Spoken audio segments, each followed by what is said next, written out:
పెరుగుతున్నప్పుడు ఏమంటారు, ఇలా కూర్చోవాలి, ఇవన్నీ వంటలు నేర్చుకోవాలి, ఈ పనులన్నీ నేర్చుకోవాలి.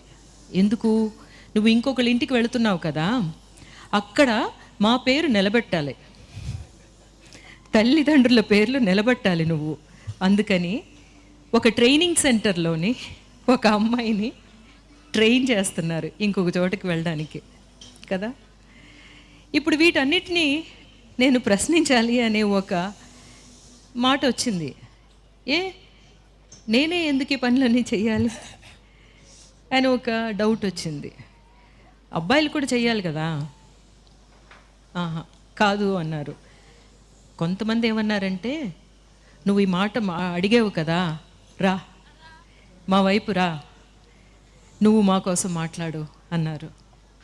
అలాగ వెళ్ళినప్పుడు అర్థమైంది, అలా నన్ను తీసుకెళ్ళి చేయి పట్టుకుని తీసుకెళ్ళిన వాళ్ళు అందరూ కమ్యూనిస్టులని అర్థమైంది నాకు. అప్పుడు నాకు అర్థమైంది, ఓహో నేను ఇంతవరకు మాట్లాడింది కమ్యూనిజం అన్నమాట. అప్పుడు నన్ను నేను నా కామ్రేడ్స్ తోటి చేయి కలిపాను. లేకపోతే కామ్రేడ్స్ నన్ను హక్కును పెట్టుకుని నడిపించడం మొదలుపెట్టారు.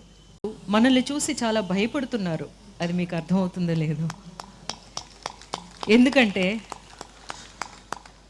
వరవర్రావు గారినేమో జైల్లో వేస్తున్నారు.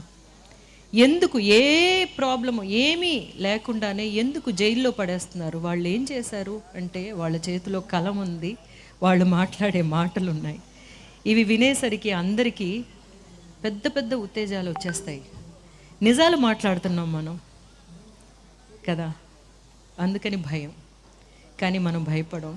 ఎందుకంటే మనం మాట్లాడేది మన జీవిత ఆశయాలన్నీ ఈ మాటలు మాట్లాడలేని వాళ్ళ గురించి కాబట్టి. వాళ్ళు వచ్చి మాట్లాడగలిగితే ఈ మాట్లాడలేరు కాబట్టి, వాళ్ళ హక్కుల గురించి పోరాడడానికి మనం ఉన్నాం.